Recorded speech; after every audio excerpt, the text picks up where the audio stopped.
Bienvenue à tous les amis, ce cours il est incroyable, il va nous aider à retrouver l'espérance, la vue et la lumière à Botaï qui va nous arriver. On parle du Beth Amikdash, on parle de la venue du Mashiach, on parle deuxièmement de la lumière de ta Neshama. Tu sais pas combien tu es puissant, combien ton potentiel est grand, c'est pour ça que tu tournes en rond, ta Neshama est en train de briller, mais tu sens plus sa lumière.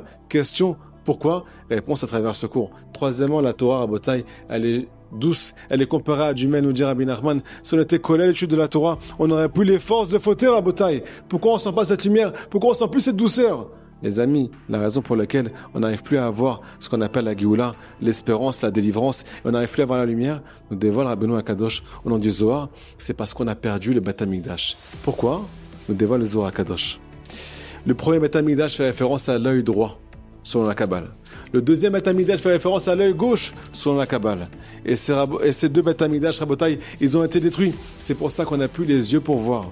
On n'a plus de lumière dans les yeux. Tout est devant nous. Nous dévoile le Zohar. Il y a maintenant deux nuages qui se sont posés sur ces deux yeux à cause de la destruction du Beth Amikdash. Donc automatiquement, la lumière, elle est devant nous. Mais on va complètement flou, à cause de ces deux nuages-là. Les amis, qu'est-ce qui a entraîné que nos yeux ont été couverts par ces deux nuages qui fait référence à des clipotes, à des écorces, qui font référence à l'exil d'Israël? Qu'est-ce qui a entraîné la beauté de ces deux nuages-là? Tout simplement, le dévoile Rabbi Nachman de Breslev, c'est le pleur de la présence divine. La présence divine, elle s'est mise à pleurer au moment de la destruction du Beth Amikdash. Elle a pleuré toutes les larmes de son corps. Pourquoi? Parce que le peuple d'Israël va partir en exil. Parce que le peuple d'Israël va s'éloigner d'Akadosh Baruch Hu. Parce que le peuple d'Israël va tomber dans les plus grandes fautes de la Torah. Parce que le peuple d'Israël va s'éloigner de sa source. Ce pleur, nous dit Rabbi Nachman, a entraîné ce qu'on appelle la perte de la vision d'Israël. La perte des yeux d'Israël. Comment ça se fait? Il y a marqué dans la Gemara tout simplement que plus une personne elle pleure, plus la lumière de ses yeux va s'atténuer. Plus la Shekhinah elle pleure, plus tes yeux, plus les yeux d'Israël, plus le Beth Amikdash, il perd sa lumière. C'est pour ça qu'on va plus rien les amis. Alors quelle est la réparation? Nous dira Rabbi Nathan de Breslev, tout simplement. On a fait pleurer la présence divine à cause de nos actes qui a entraîné la destruction du Beth Amikdash. Si on a fait pleurer, la seule réparation, maintenant, aujourd'hui, pour retrouver cette lumière, c'est tout simplement de pleurer avec elle. Un juif qui va se lever aujourd'hui, en l'an 2025, à ce qu'on appelle Chatzot, au milieu de la nuit, ou bien qui va à Botaï verser des larmes. Quand il fait des chouvas, il va demander à Kadosh Baruch Hu, mais pourquoi je suis arrivé aussi bas? Papa, je voulais pas arriver aussi loin. Papa, aide-moi à faire de doutes, j'arrive pas à te retrouver, papa. J'ai plus le cœur pour te sentir, papa. J'ai plus de lumière dans mes yeux, papa. Je sens plus aucune lumière, papa. À part la lumière du Yetzer Hara. Celui qui pleure avec elle, celui qui pleure sur lui-même, celui qui pleure sur ses actes, nous dira Rabbi Nathan, il va consoler la présence divine. Il va lui sécher ses larmes. Si tu sèches ses larmes à la Shekhinah, tu vas retrouver la lumière. Elle va elle-même prier pour toi.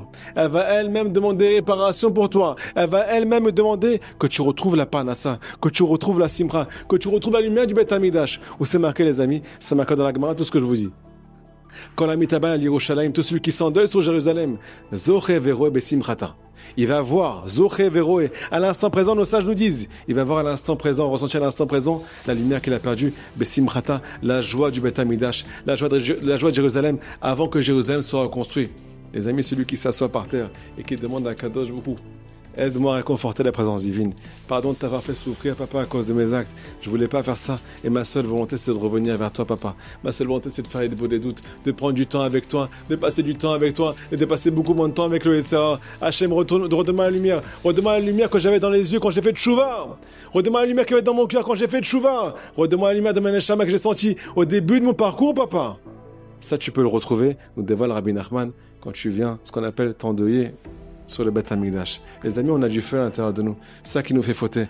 D'où il vient ce feu Rabotaï? Ce feu Rabotaï, selon le Zohar Kadosh, c'est le feu du Yetzer Hara qui descend dans les eaux du Ham Israël. C'est pour ça que des fois, quand on a envie de fauter, on a Rabotaï des brûlures dans le ventre. C'est ce feu de la tentation qui nous fait piquer des crises de colère, qui nous fait ce qu'on appelle piquer des crises de tentation et qu'on n'arrive plus à se contrôler.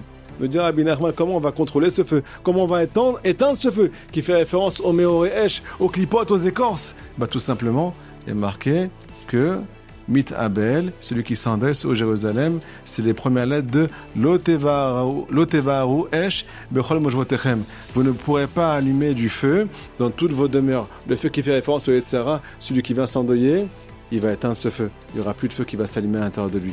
Me dira Benoît Kadosh, celui qui est connecté à l'image du Beth Amikdash, celui qui est connecté à la Shekhinah, celui qui prie pour que Mashiach arrive, pour la Géoula, Hachem va lui enlever le feu du Yetzirah. Pourquoi? Parce qu'il pense à Kadosh Baruch Hu, parce qu'il pense à l'avenir d'Israël. Il ne pense pas qu'à lui-même, à son petit exil personnel. Il pense plus à l'exil de la présence divine. Automatiquement, non seulement son feu il va s'arrêter, mais de plus, il va retrouver ce qu'on appelle la lumière de Jérusalem. Il va retrouver les yeux. Tous ceux qui se lèvent à Chatzot, les Arbotai, tous ceux qui se collent à ce tzaddik là, qui nous demande de se réveiller à Chatzot, ils ont une lumière dans les yeux. Ils retrouvent la lumière de la Torah. Ils retrouvent la lumière de leur neshama. Même ceux qui l'ont perdu et qui ont commencé à se lever pour prier sur le Beth Amikdash, ils retrouvent la lumière qu'ils ont perdue parfois depuis des années. Et je témoigne sur moi-même, les amis, que lorsque je fais Chatzot, ma journée elle est différente, ma vie est différente, la Parnassa elle est différente, la Simcha elle est différente, la connexion à la Torah, Hachem, au Tzadikim, tout est différent. On voit beaucoup plus clair. Pourquoi? Parce qu'on a enlevé les nuages, qui fait référence à la destruction du Beth Amikdash. Pourquoi? Parce qu'on a prié pour sa reconstruction. Les amis, faites passer ce cours au maximum s'il vous plaît. Il est pour la guérison complète de Serge Ouda Ben Chava. Que Hachem vous protège.